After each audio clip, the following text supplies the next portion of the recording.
Hola a todos, con este video damos comienzo a lo que es la bolilla 3, de acuerdo al cronograma que les subimos hace unos días.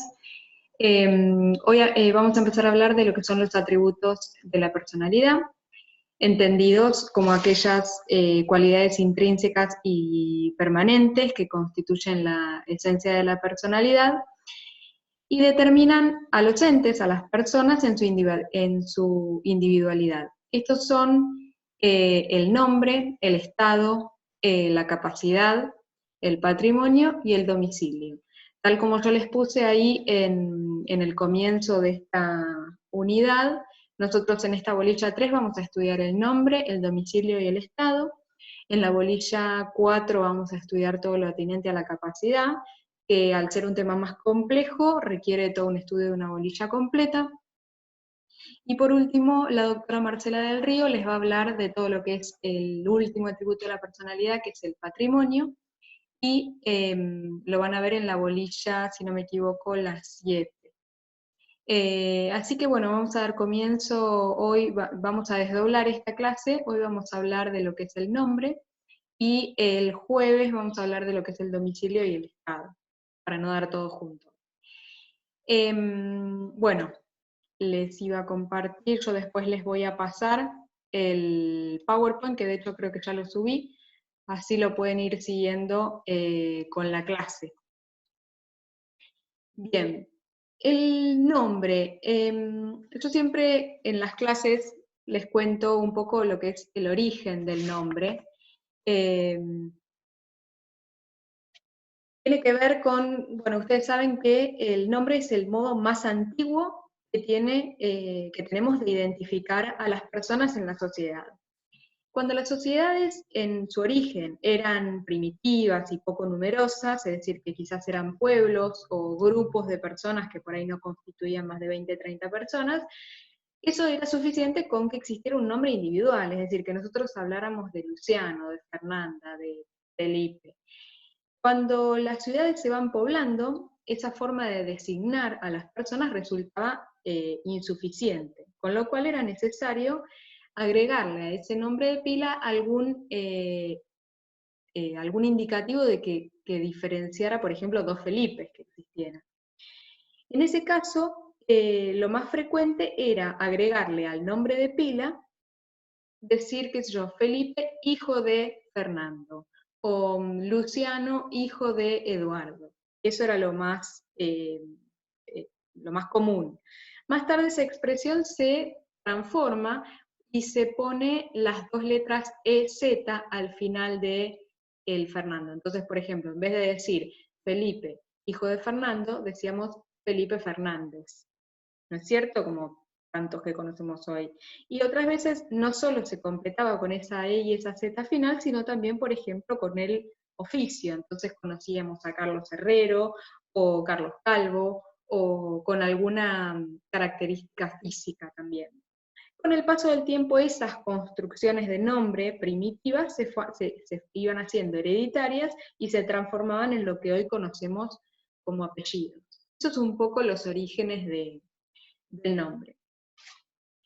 ¿Qué entendemos por nombre? Nombre en su conjunto, es decir, nosotros tenemos el nombre de pila y el apellido, pero nombre vamos a entender como la conjunción de ambos conceptos. Y vamos a decir que es una designación exclusiva y habitual que corresponde a cada persona y permite su identificación, esa es como la función principal, y está constituido por el nombre de pila, que el código lo va a llamar prenombre, y el apellido. Siempre se dice que el nombre no es solamente un derecho, sino que también es un deber. Es decir, es un derecho, ¿por qué? Porque toda persona tiene el derecho a portar un nombre y a protegerlo de la intervención de terceros. Y además es un deber, porque se entiende al nombre como una institución de policía civil. ¿Para qué? Para que el Estado mismo pueda identificar a las personas y hacerlas pasibles de las responsabilidades que sean necesarias. Cuando yo les hice una pequeña introducción en esta sección, en esta nueva bolilla, les hablé de que estos atributos de la personalidad que les mencioné, esos 5 atributos, todos presentan 4 caracteres que les son comunes. Y les dije que estaba el carácter del necesario, es decir, que toda persona, en este caso, tiene que tener un nombre. Es único porque no pueden tener más de una denominación, es decir, no puedo llamarme de una determinada manera dentro de mi familia y de otra determinada manera, por ejemplo, en el trabajo. Tengo que tener una única denominación, porque si no, no estaríamos cumpliendo con la función principal, que es la identificación de los individuos. También es alienable, es decir, que no se encuentra en el comercio, y es imprescriptible, es decir, que no se adquiere ni se pierde por el transcurso del tiempo. Yo adquiero un nombre al momento de nacer y ese nombre me va a acompañar por toda mi vida, salvo que tenga algún justo motivo, que ya lo vamos a ver más adelante, para cambiar el nombre. A estos 4 caracteres que son comunes a todos los atributos, se le suma el que es obligatorio. Esto está en el artículo 62 del Código Civil y Comercial, que lo pueden buscar, que dice que, es decir, sienta la obligatoriedad de que todas las personas lleven un nombre. Y asimismo, otro carácter es que es inmutable. Esto que yo les decía, que no se puede cambiar con el tiempo, y ahí yo le puse salvo excepciones legales, porque vamos a ver que existen algunas situaciones en las cuales podemos solicitar el cambio de nombre, pero lo vamos a ver más adelante. Entonces iniciemos un poco el estudio de lo que es esta primera parte del nombre, es decir, lo que conocemos vulgarmente como nombre de pila. El prenombre es ese elemento individual del nombre que nos sirve para distinguir una persona en la familia, es decir, mi hermana se llama Paula, entonces María Paula y María Fernanda con el mismo apellido, Chacaglia, entonces ese primer prenombre es lo que nos ayuda a distinguir a la persona en un ámbito familiar. ¿Y a quién corresponde la elección del nombre? Obviamente que en el ejercicio de la responsabilidad parental, o lo que antes se conocía como patria potestad, son ambos padres los que van a elegir el nombre o pueden también autorizar mediante un poder a una persona determinada si ellos no pueden concurrir a realizar la inscripción. Puede ser, si existe uno de los 2 padres, perdón, que sea uno de ellos el que haga la elección. Al ser un acto trascendente en la vida de las personas, es decir, la elección del nombre de los hijos, la autorización tiene que cumplir con ciertos recaudos formales que permitan acreditar fehacientemente que aquel que concurre al registro civil tiene el poder o el mandato para poder hacer la inscripción de manera correcta. Imagínense, si no, que cualquier persona con solo una autorización verbal concurriría al registro y le pondría el nombre que quisiera. Por ejemplo, un tío que quiere que se llame como él, iría al registro y dice, sí, a mí me dijeron que yo puedo inscribirlo con mi nombre. Con lo cual requiere ciertas formalidades para evitar este tipo de situaciones. Si ninguna de estas personas lo va a inscribir, es decir, ni los padres, ni un tercero autorizado, bueno, en ese caso podrán inscribirlo los guardadores, es decir, los que ostenten la guarda del menor, el Ministerio Público, o incluso, ya vamos a ver que se le otorga ciertas facultades a los funcionarios del registro civil. ¿Qué pasa con la elección del nombre? Esto lo van a ver en el artículo 63, que les recomiendo que vayan buscando los artículos para familiarizarse con el código. El principio general es que rige la libertad de elección, es decir, los padres pueden ponerle a sus hijos el nombre que quieran. Pero existen algunas limitaciones que se redujeron respecto a el código anterior, es decir, la reforma del código puso menos restricciones a la elección del nombre. Y estos son, que no pueden ser más de 3 prenombres, y la explicación de esto es que se entiende que un número mayor dificultaría la individualización de la persona. Es decir, si yo me llamo Juan, Pedro, Pablo, Roberto, ¿y cómo me llamo? La función de identificar ya no estaría siendo tan cumplida, con lo cual el código dice, no, bueno, más de 3 prenombres no es necesario, con lo cual eso fija una limitación. Otra sería también los apellidos como prenombres, es decir, esto tiene una finalidad lógica de evitar confusiones entre ambos elementos. Pues si yo me llamo, muchas veces pasa, por ejemplo, con personas que tienen un apellido que en realidad es un nombre, por ejemplo, Guido Martín. Martín es un apellido muy común, y eso impide o dificulta la identificación de la persona, con lo cual los apellidos como nombres tampoco son permitidos. Tampoco son permitidos los primeros nombres idénticos a hermanos vivos. ¿Esto qué quiere decir? Que todo el prenombre sea idéntico. Yo puedo llamar a mis hijos Juan Pablo y Juan Cruz, y en esa conjunción de nombres existe el Pablo y el Cruz que va a identificar a uno de a otro. Por ejemplo, mi hermana se llama María Paula y yo me llamo María Fernanda. Hay un elemento del nombre que identifica a cada una, con lo cual en ese caso se puede. Lo que no se puede es que las dos personas se llamen igual. Y el otro caso es el de los prenombres extravagantes. Y esto tiene que ver con los nombres que resulten raros, que resulten extraños. Yo acá les puse la definición de extravagante de la Real Academia Española, es decir, algo que es desacostumbrado, que es excesivamente peculiar u original. Y en realidad acá entra un poco a jugar la subjetividad de aquel que tiene que determinar si ese nombre es o no es extravagante. Y una pauta objetiva podría pensarse que si aquel nombre puede dar lugar o no a humillaciones o a burlas, o que se trate de nombres ridículos. En ese caso, no estaría permitido. Sin ir más lejos, hay un caso, la semana pasada o la anterior, en China igual, que tuvo gemelos y le puso a sus hijos, ¿cómo era? Coronavirus y COVID, algo así. Y eso es una ridiculez, ¿no es cierto? O sea, el día de mañana estos chicos van a recibir bastante bullying en el colegio. ¿Qué es lo que se intenta impedir, ¿no es cierto? Existen algunos supuestos que están expresamente permitidos en el artículo 63, que dice que pueden inscribirse nombres aborígenes o derivados de voces aborígenes autóctonas y latinoamericanas. Eso, la finalidad principal es promover, digamos, la cultura de los pueblos, ¿no es cierto? ¿Qué pasa con el prenombre del hijo adoptivo? Bueno, el principio general es la conservación del nombre. ¿Por qué? Porque la persona, el hijo que está en situación de poder ser adoptado, ya tiene un nombre y ya tiene una identidad construida, con lo cual lo que se está promoviendo es el respeto a esa identidad.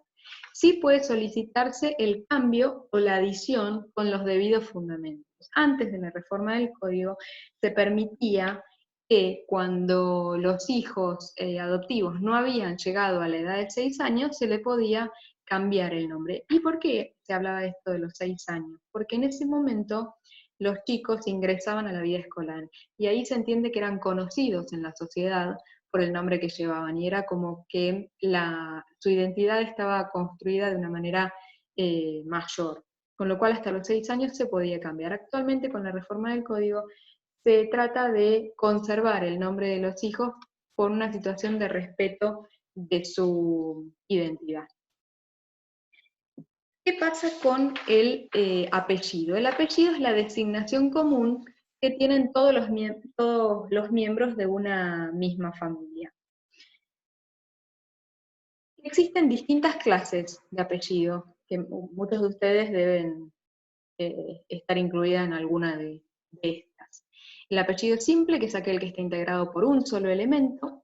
El apellido compuesto, que se conforma por 2 o más elementos inseparables, es decir, que el apellido se transmite de generación en generación con esas 2 partes, digamos. Y después está lo que se conoce como apellido doble, que en realidad es la utilización del apellido paterno que le adicionamos el apellido materno. Digamos, la filiación es aquello que a nosotros nos va a determinar qué apellido se le va a poner a los hijos. Esta filiación puede tener lugar por naturaleza o mediante técnicas de reproducción asistida, o bien por adopción, y esta adopción a su vez puede ser simple o plena. La plena es aquella que borra el vínculo con la familia de origen, mientras que la adopción simple no tiene vínculos jurídicos con los parientes ni con el cónyuge del adoptante. Y luego también está la adopción de integración, que es aquella que se configura cuando se adopta al hijo del cónyuge. Pero eso no los quiero complicar con eso porque ahora no tiene sentido. Entonces tenemos como primer punto los hijos matrimoniales, es decir, los hijos que han nacido dentro de un matrimonio. Y en este caso el Código Civil privilegia la autonomía de los progenitores. Es decir, permite para todos los hijos matrimoniales la elección del apellido de uno de los dos cónyuges, de cualquiera, y la adición del otro apellido si ambos están de acuerdo. Antes era el apellido del padre. Con la reforma del código se permite poner el apellido de la madre y adherir, si queremos, adicionar, perdón, si queremos el apellido del padre. El código determina que en caso de disenso entre los progenitores, es decir, que no se pongan de acuerdo, el sistema de resolución de ese conflicto va a ser un sorteo en el registro civil. Yo siempre digo lo mismo en las clases presenciales, que es que si no se están poniendo de acuerdo de entrada en la elección del apellido, imagínense lo que les espera, ¿no es cierto? Es decir, si de entrada tienen que pedirle al juez que sortee qué apellido le van a poner a los hijos, bueno, todo lo que venga después no va a ser muy bueno. Lo que sí es importante es que la elección del primer hijo, es decir, el apellido que yo elijo, que va a tener mi primer hijo, tengo que respetarlo para todos los siguientes hijos. ¿Por qué? Porque si no, no se van a identificar dentro de la familia. Tengo un hijo Pérez, tengo el otro hijo Chacaglia, y bueno, parece que no son hermanos entre sí. La adición del otro apellido, es decir, si yo a mis hijos le puse el apellido de mi marido, la adición del apellido materno la puede realizar en cualquier momento hasta los 18 años del hijo. Es decir, hasta que mi hijo cumpla 18 años, yo puedo adicionar mi apellido al apellido del padre. Y si no, dice el código que los hijos con edad y grado de madurez suficiente, que esta es una conjunción que la van a encontrar mucho en el código, pueden solicitar la adición del apellido del otro progenitor. Esto viene como a sustituir lo que antes se usaba mucho hasta la mayoría de edad, o antes de la mayoría de edad, que estaba fijada primero a los 21, luego a los 18. Ahora como que se terminó de entender que fijar un número, así como decir los 18 años, era un poco caprichoso, porque había muchos chicos que por las circunstancias de vida que le habían tocado vivir, o sea, adquirían la madurez muchos años antes que los 18. Entonces este código es un poco más flexible y dice que cuando adquieran esa edad y ese grado de madurez suficiente, que obviamente va a tener pautas subjetivas de determinación, en ese entonces van a poder, en este caso, solicitar la adición del apellido del otro progenitor, pero vamos a ver en otras situaciones que pueden hacer muchas más cosas, no solamente esta. Entonces, para resumir esa última parte, ¿cuándo puedo adicionar el apellido del otro progenitor? Si de entrada lo eligen ambos padres, el hijo mayor de edad o el hijo menor de edad con grado de madurez suficiente. ¿Qué pasa con los hijos extramatrimoniales? Es decir, aquellos hijos que solamente tienen un vínculo filial. ¿Por qué? Porque son hijos de padres solteros. Entonces, en ese caso, si tiene un solo progenitor, va a llevar su apellido. Si tiene ambos progenitores, opera igual que para los hijos matrimoniales, aunque los padres no estén casados oficialmente. ¿Qué pasa con aquellas personas que no tienen una filiación determinada? En ese caso, dice el Código Civil que el oficial del registro civil tiene la obligación de inscribir a todas las personas menores de edad que no tengan filiación. En primer término, si esa persona viene usando un apellido ya, en ese caso se conserva justamente por esto que hablábamos antes del respeto a la identidad. Pero en el caso que no tenga establecido un apellido, el Código Civil determina que el oficial del registro civil lo va a inscribir con un apellido común. Por ejemplo, Pérez, García, Martínez. ¿Por qué es esto? Porque si yo pongo un apellido muy, es decir, muy específico, esa persona va a ser vinculada automáticamente con esa familia, y en realidad lo que se intenta es justamente, al no tener una afiliación determinada, no ponerlo en la situación de que se lo vincule con una familia que no es la de él. Por eso se pone un apellido común.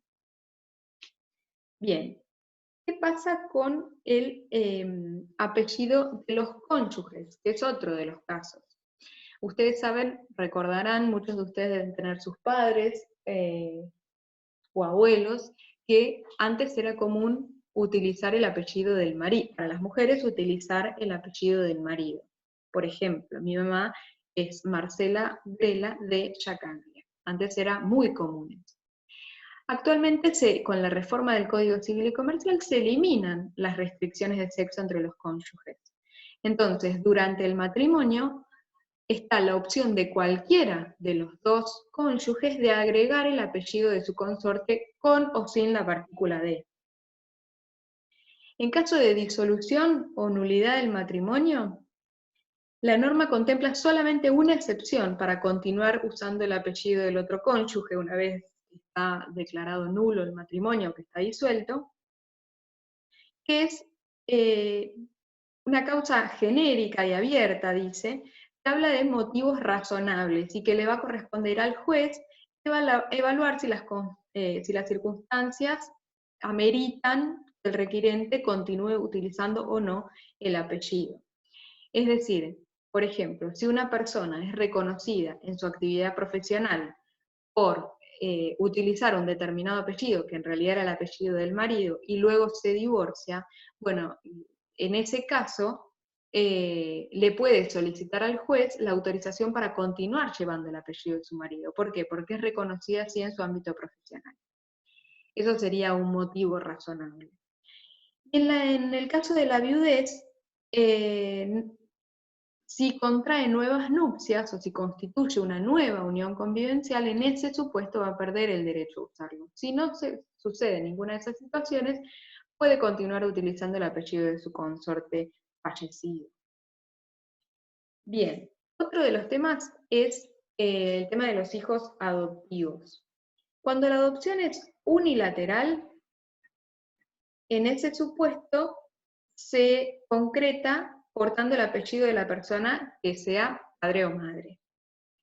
En el caso de la adopción conjunta, hay que distinguir lo que distinguíamos anteriormente, es decir, qué tipo de adopción se trata. Si es una adopción plena, entonces en ese caso vamos a aplicar la misma solución que para los hijos matrimoniales.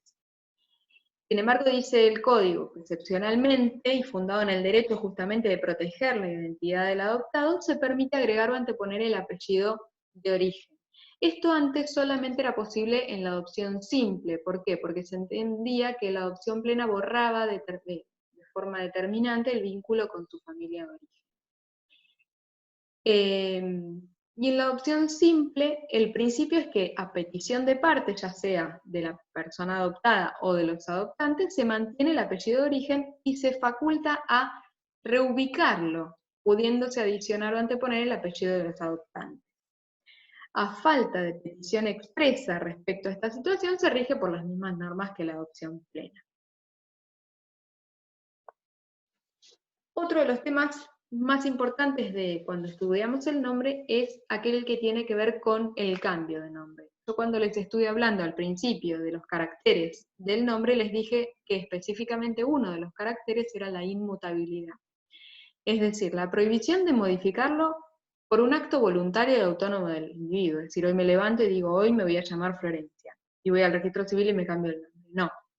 ¿Por qué? Porque estamos violando justamente la función primordial que es la identificación de la persona. A mí no me podrían identificar si yo todos los días me llamo de una manera distinta.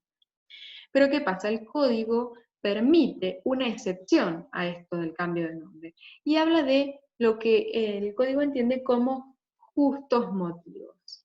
Y esto ha dado lugar a muchísimo debate en qué entendemos por justos motivos, porque muchas veces es hasta caprichoso. Lo que para mí es un justo motivo, probablemente para el juez no lo sea, o viceversa. Entonces lo que hace el artículo 69 es enumerar enunciativamente. Ustedes cuando estudien esto, creo que ya lo vimos en la bolilla anterior, tenemos dos maneras, es decir, conocemos dos enumeraciones. Cuando yo les hable de enumeración taxativa, significa que solamente los supuestos que establezca el código y ningún otro van a ser posibles. Pero cuando el código hace una enumeración enunciativa, significa que no solamente estos supuestos, sino que está abierto a la inclusión de otros. Y obviamente se van a ir valorando las particularidades fácticas de cada caso en particular. La expresión justos motivos carece totalmente de una definición legal, sino lo que se ha hecho, la jurisprudencia lo que ha ido haciendo es plasmar cierta casuística en la materia, es decir, ciertos ejemplos. Por ejemplo, el reconocimiento social y profesional del individuo mientras que no perjudique a ningún tercero. Aquellos que derivan de un serio agravio material o espiritual para los interesados. Cuando su misma enunciación convoque un significado despreciado o problemático. Yo ahí les puse un caso de un cambio de nombre porque el chico había sido abandonado por el padre, y que lo siguieran llamando con el apellido del padre le ocasionaba cierto agravio moral, con lo cual, léanlo si les interesa, ese es un supuesto que se ha permitido el cambio de nombre. Sin embargo, la jurisprudencia, es decir, los jueces han decidido que no configuran justos motivos, por ejemplo, razones frívolas o causas intrascendentes, es decir, no me gusta cómo me llamo, no me gusta Fernanda, hoy me voy a poner Carolina. No, eso no es, eso sería más una cuestión caprichosa y que los jueces no lo permiten.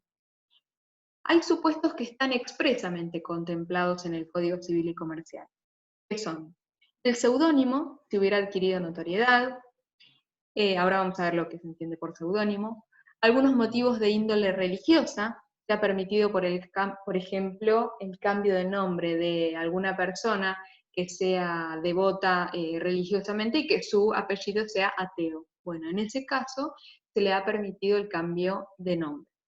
Y si no, la afectación de la persona interesada, es decir, la supresión del apellido paterno por causar agravio moral, emocional o psicológico, el carácter vejatorio, o bien el agravio serio de los intereses materiales, morales o espirituales. Todo esto va a tener que ser estudiado por el juez que haya tocado. Y existe, el artículo menciona dos tópicos que por la seriedad y por la gravedad respectivamente, no requieren la intervención judicial. Es decir, es suficiente con que comprobemos que existe alguno de estos dos supuestos para que solicitemos en el registro civil el cambio de nombre. El primero es el cambio por identidad de género, y el segundo es el cambio por haber sido víctima de desaparición forzada, apropiación ilegal o alteración o supresión del estado civil o de la identidad. Si yo pruebo alguno de estos dos supuestos, no necesito requerirle al juez que me autorice a cambiarme el nombre, sino que es suficiente con probar esta causa. ¿Cómo es el proceso de cambio de nombre? Está establecido en el artículo 70. Es un proceso abreviado, es decir, sumario, es rápido. Después la petición tiene que tener la debida publicidad, es decir, para que el que tenga la necesidad de cuestionar ese cambio tenga posibilidades de tomar conocimiento y plantear la oposición que considere pertinente. Tiene un plazo de 15 días para obtener oposiciones. No puede perjudicar intereses de terceros acreedores, es decir, yo me cambio el nombre para que no me busquen más, sino pagar las deudas que tengo, no, eso no se puede. Como tal, interviene el Ministerio Público para velar por el correcto procedimiento, y una vez que está firme, la sentencia tiene que notificarse al registro civil para hacer el cambio en el acta. Y por último vemos el caso de la protección del nombre. Existen algunas acciones de protección. Primero nos encontramos con la acción de reclamación o reconocimiento, que la tiene la persona a la que se le ha desconocido o negado su nombre para que se le reconozca, prohibiéndole a otro la ulterior impugnación. El demandado tiene que haber sido, es decir, el nombre del demandado tiene que haber sido desconocido por alguien, es decir, por la persona que lo porta legalmente. La sentencia, una vez que está firme, tiene que ser publicada a costa del demandado.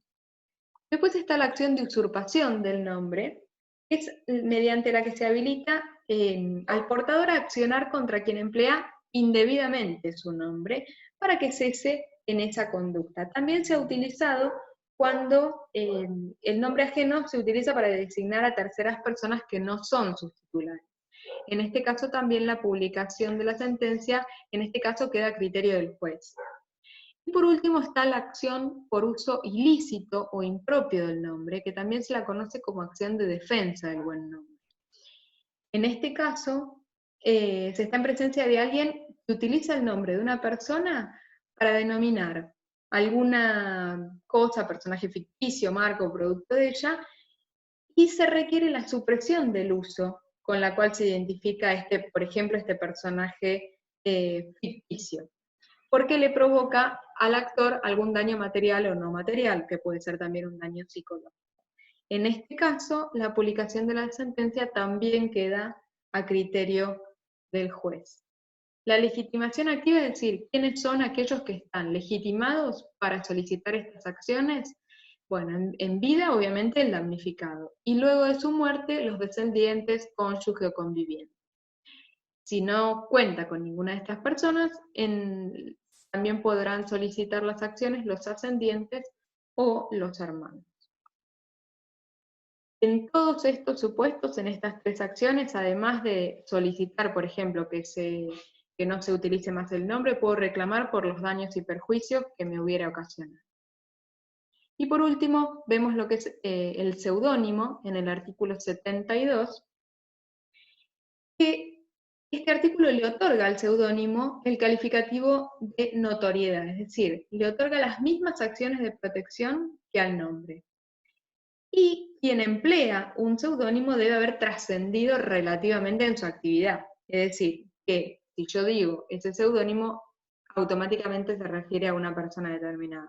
Por ejemplo, si yo digo Marley, ya sabemos a quién nos estamos refiriendo, que en realidad no se llama Marley. O por ejemplo, Mirta Legrand, que se llama Rosa María Juana Martínez Suárez de Tiner. No se llama Mirta Legrand. Bueno, Mirta Legrand es el seudónimo.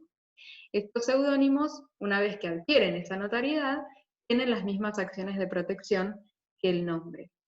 Tiene una leve diferencia, obviamente, con lo que se entiende por sobrenombre, es decir, el sobrenombre es impuesto por terceras personas y generalmente tiene que ver con alguna característica propia que tengamos. El seudónimo lo elige la propia persona para denominarse así en una determinada arte o una determinada profesión.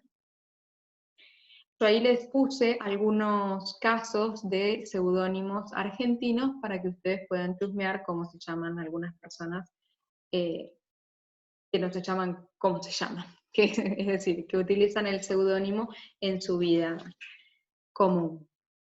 Bien, con esto terminamos lo que es el tema de nombre. Yo les voy a dejar a ver si puedo dejar de compartir pantalla. Yo les voy a dejar el PowerPoint. Yo les recomiendo que lo que yo hacía cuando estudiaba, que me daba mucho resultado, es que teniendo el PowerPoint impreso o como para hacer alguna anotación, vean nuevamente el video y vayan haciendo las anotaciones al costado de lo que crean conveniente para completar esa presentación y les sirva luego para estudiar.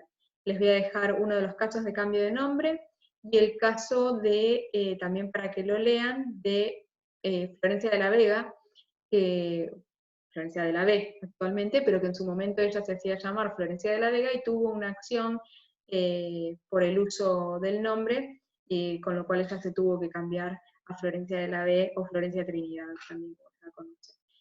Porque justamente Florencia de la Vega inició esa acción para evitar que esta persona siguiera utilizando el nombre porque entendía que le ocasionaba ciertos perjuicios. Bien, con esto terminamos lo que es este punto de nombre.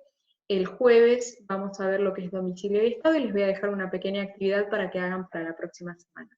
Les recuerdo que estoy a disposición enteramente para en el foro de consultas o si quieren que hagamos una nueva clase. Creo que ahora que subimos el planeamiento del cronograma, a ustedes les va a ser más fácil porque van a estar preparados y saben qué tema vamos a ver la siguiente clase. Así que, bueno, estoy a disposición para lo que necesiten. Me avisan y vemos cualquier tema. Nos vemos la próxima. Hasta luego.